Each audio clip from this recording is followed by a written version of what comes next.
He's not. He's big. He's big. Please don't come off. This fish is so nice. Grab that. Double, double, double. Oh, yeah.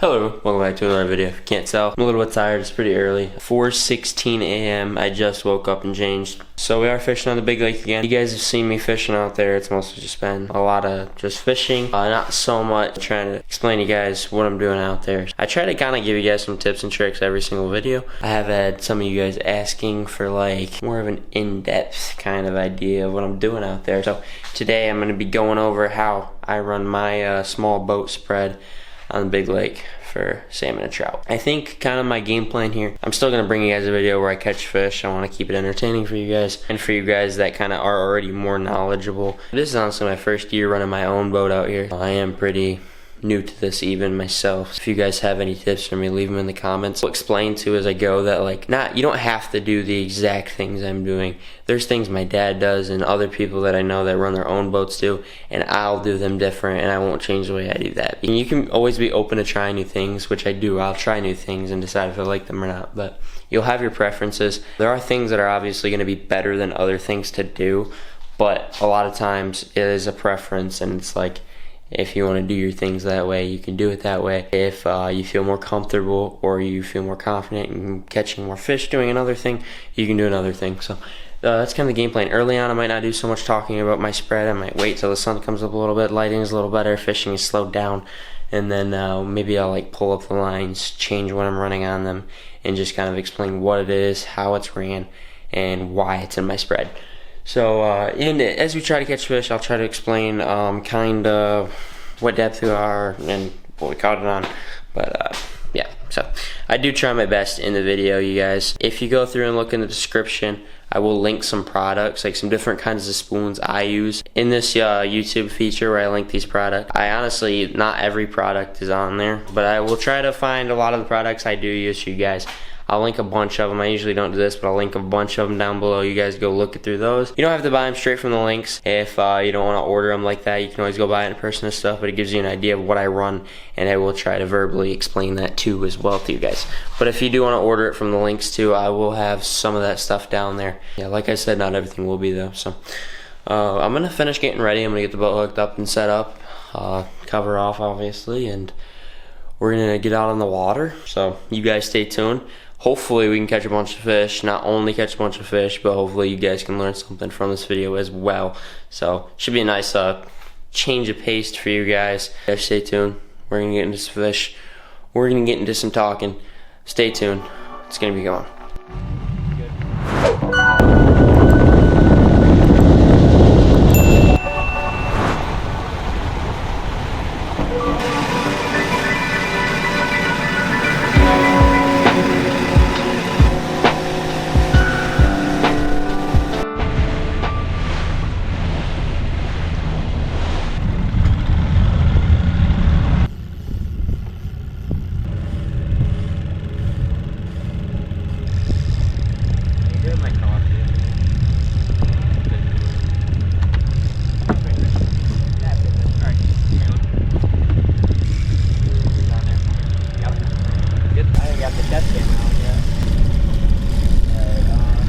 Watch that for otter. He's probably pretty close already. Anything? Oh, that looks like a little king.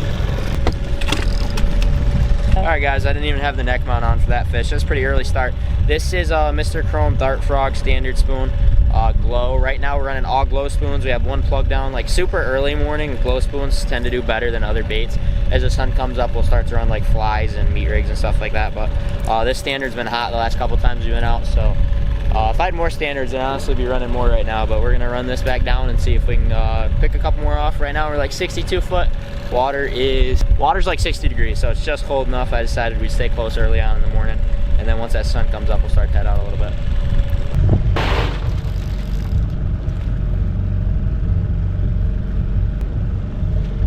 I think that was that gourd. Something might have grabbed it.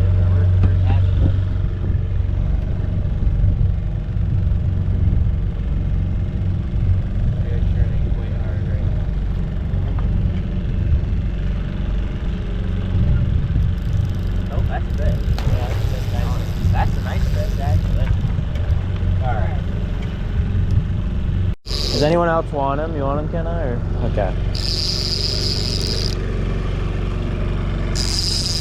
I don't think he's very big, but oh, he's trying to run after it right now. I feel him. They don't fight as hard on these long lines, so it's kind of hard to tell. He could be 5 pounds, he could be 12. I don't think he's bigger than that, but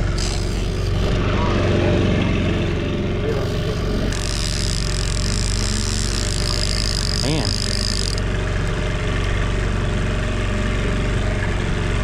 Can't be too bad. Someone take this rod and walk to the front of the boat. I'm gonna unclip this board. Go slow though, because this guy's, I still feel him, he's there. All right, so what I'm gonna do, I want you to bring your rod tip to my finger like that, and then boom. All right. Yep, he's trying to run right now, I feel him. He actually doesn't feel horrible. This one's definitely a little nicer. See that big tail or that fin that came up? Yeah, this fish, he's not bad actually. Don't reach for him. Let him get nice and close and just put him right in the hoop. Yep. All right. I'm gonna walk back. That one's closer to 10 pounds. All right. Ready? Here he goes. Oh yeah. That dude, he might be 15 actually. He's bigger than I thought he was. Yeah, I thought he was definitely small. Yeah. All right. You wanna give me that camera real quick? All right, guys. That fish came off the 10 color on the burnt toast moonshine glow spoon with the silver back. How deep are we? 65, 60? Yeah, we're between 60 and 65 right now. He broke one of those hooks. Yeah. I have replacement hooks, but he broke one of the hooks. All right, guys, that one, the more I hold it and look at it, that fish is closer to like, I'd say 15 to 17, kind of that mid to high teen range, but like I said, that one came off 10 color, super nice fish. So we're gonna get this fish in the box, guys, blonked and bled. That's 2 on the board already, so I'm gonna try to get a few more for you guys. Where that bite shuts down up shallow, then we're gonna head a little deeper.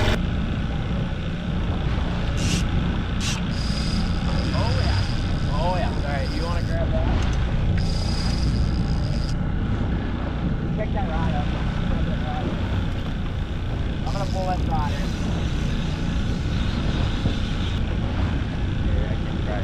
Still there? I don't know if he's still there. Just we'll bring it in anyway. The way it hit it like it was a nicer fish.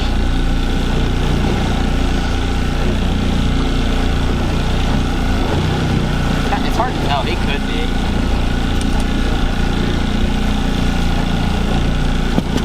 I don't know if he's still... I don't know if he's there or not. We're gonna find out.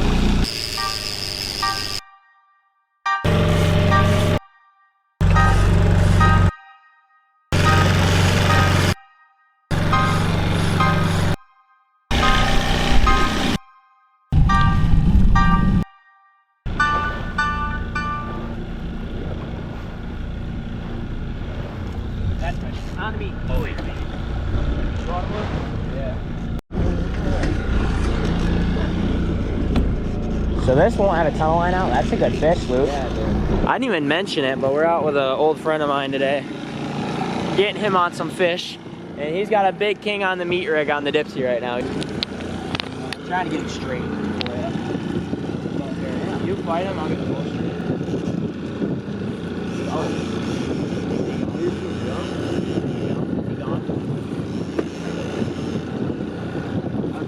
Guys, that was a good one on the meat rig. That one is gone. He got off.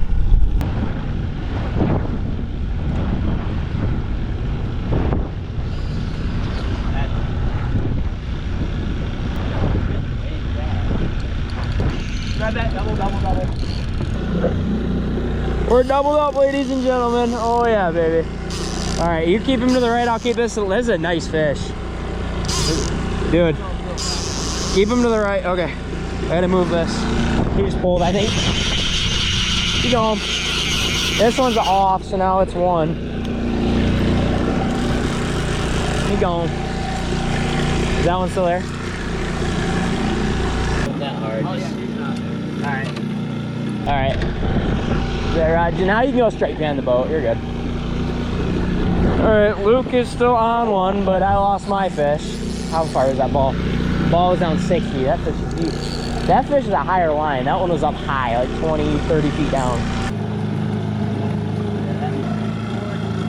Okay, he's there.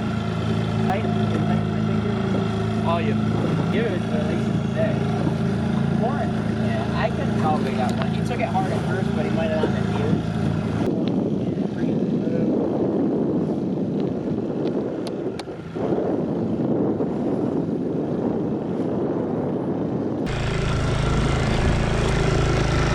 Left, left, left, left. More left, left, left, left, left, left, left, left. Oh, yeah. Man. All right. Okay. And he's gone. All right, guys. Third fish of the morning. We're 3 for 6. Doubled up there. I lost one fish on the downrigger. Luke managed just one on the 100 capper. So it's a little king. This guy's probably, you know, a good little 6-7 pounds. Anyway, that's good fish. So we're going through some fish. How deep are we right now? We're like 83, so we're kind of going to stay in this ground. We're not marking a ton of fish, but just enough to keep us happy. They're kind of being scattered a little bit. Water is a bit colder. It's about 60 degrees right now. Generally, when that water's colder, those fish are going to be closer. Ideally, those fish are going to sit in that, 50 to 55 degree water. So obviously, as you get deeper, the water will be colder. Yeah, so not a bad fish. We're running that downrigger. I already ran that downrigger down. He's running out that 100 copper. So we're gonna see if we can land some more fish and not lose them all for you guys. Stay tuned. All right, guys, I just pulled this one up on the 10 color. We caught one fish on this morning, that big fish, and then we lost one actually. This is the Burnt Toast by Moonshine. It's got the silver plated back on it, and then the like kind of Wonder Bread in the darker color. This one does glow. It's a good like low light spoon. These darker colors seem to do better in the lower light conditions. I'm gonna start running this out. This has the RV tape on it, although it's not super sunny. So it's bright enough that RV will, I don't know if you guys can see that or not, it'll kind of shimmer and shine down there. So once the sun comes up, I kind of like to change out some of the spoons and some of the things I'm running. And these RV tape spoons especially work really well after the sun comes up a little bit. So that's just another tip for the spoons that you're running down there. All right, guys. One of the things I wanted to go over today, kind of in this video, is show you guys how I look at the waves and the water temp. So even if, like, this goes for anything, if you're pier fishing or just curious about water temps or how deep you plan on fishing, obviously when you get out here you have your graphs and you can kind of see that. But what I use is Seagull. I just, right here, as you guys can see, come up on Seagull here. We're gonna look at, we'll just come up here towards like Frankfurt and I'll give you guys an example. So right now we're looking at water temps. You can zoom a couple days forward. This is usually pretty accurate. Right here you can see it's like 49 degrees that day. Right now it's about around here. Now it's 60 degrees. You can look at that. You can also, let me find a buoy real quick. You can also find buoys on here. Buoys, I think there's a couple down here. If you click on these buoys, it'll show you how far apart the waves are and how big they are. So one thing that a lot of people don't pay attention to, also if you go here you can go look at your wave height, but the thing a lot of people don't pay attention to is how far apart the waves are too. You can have like maybe 2 footers, if they're really close together and it's choppy, it's probably going to be pretty rough. If you have a good like 5-6 seconds apart for 2 footers, then they're going to be more of like rollers and they're going to be further apart and it's a little bit more manageable. So that's just a couple things to think about and look at, and that's kind of how you would check that. So that's just one more thing that I wanted to talk about. Alright guys, so another thing I also want to talk about speed. So a lot of guys, honestly I wish I was too, but a lot of people run the fish hawk systems and stuff like that so that you can get a speed reading down at your ball and see how fast your baits are actually going. Because there are currents out here and sometimes the surface speed isn't always the best way to go about it, but I usually run a surf speed between 2 and 3. It changes on which direction you're running. You kind of just got to pattern the fish every day when you're out there and see, because sometimes you want a slower troll, sometimes you want a faster troll. Some baits work better on a faster versus slower troll. Like different spoons have better action at a faster speed. Spoons in general are better at a faster speed, and then like a meat rig or something, you would want to run that a little bit slower. But now I'm going to talk more about like the setup. We're running a pretty small setup. We just run 6 rods, so you got 2 downriggers, 2 dipsies, 2 boards. So pretty much there's a cable that runs on that downrigger, and there'll be a clip There's a fish.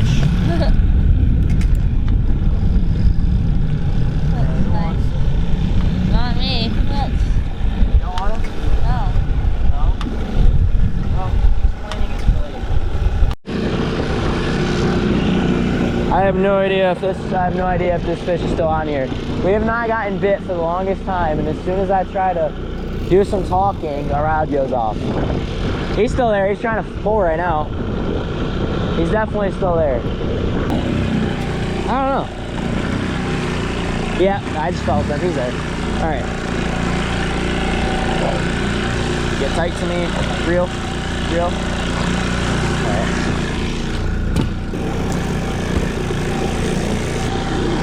I think it's like a coho. It looks like a coho. Alright guys, new species on the day. It's actually a coho salmon, not a king. You can tell because the inside of their gums will actually be white, and kings will have black in their gums. There's a couple other little things, and the more you catch of the cohos and kings, you kind of can just tell the difference between them. It's not a bad little coho, so we're going to get him in the box and run that 10 color back out, and then I'm going to try to explain what I was trying to explain to you. Alright, that fish actually came off that Moonmaster, that moonshine spoon that I ended up switching with that RV tape, like I said, guys. Anyway, so as you can see how this is ran, that downrigger, that cable is clipped to the front of this ball.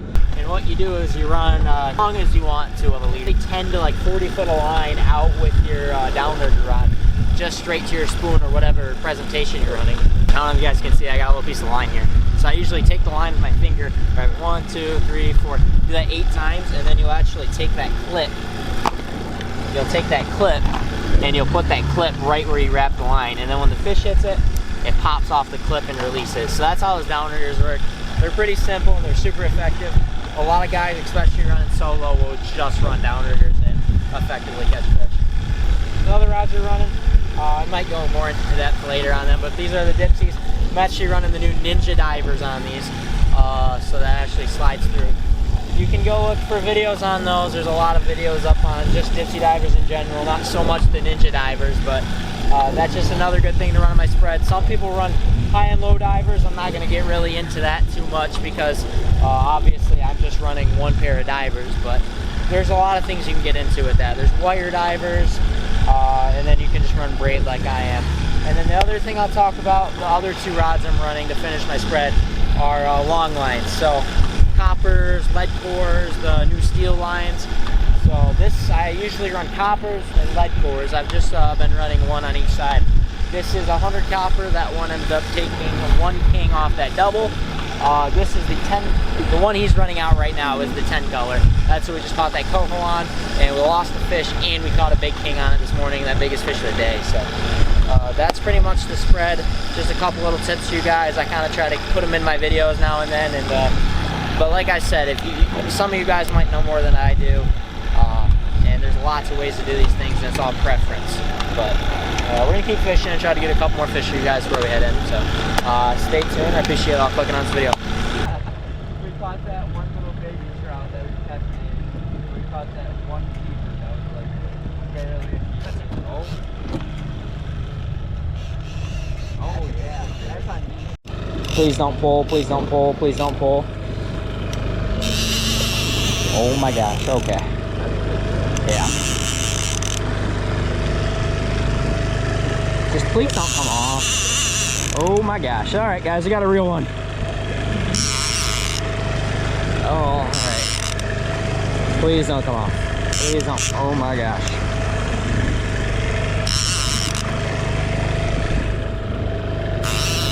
Sometimes they feel bigger on these dipsy rods though, because that dipsy's just banging.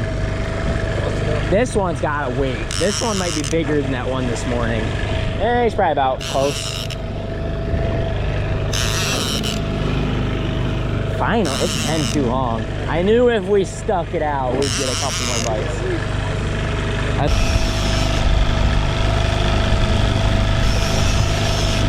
Got weight. Oh yeah. Man, yeah, he's really got weight to him. He's probably, it says 20 foot on this thing. Oh, there you see him. dude. Yeah, he's not. He's big. He's big. Please don't come off. This fish is so nice. He might be like 25, 20. This fish is nice. I mean, I could be tripping, but he might. Yeah, I think he's over 20.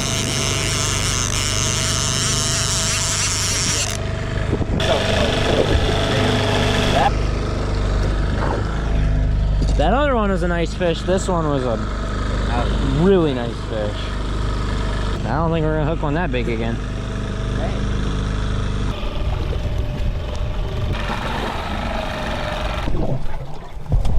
Like 15-foot back, baby.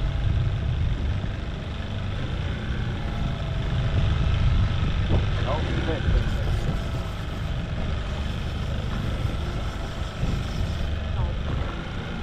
Hit it, All right, guys, so I just ran this spoon back probably a good 20 feet, 30 feet. So now what I'm gonna do is take my rod, come here by my rod tip, grab the line, pull some line out.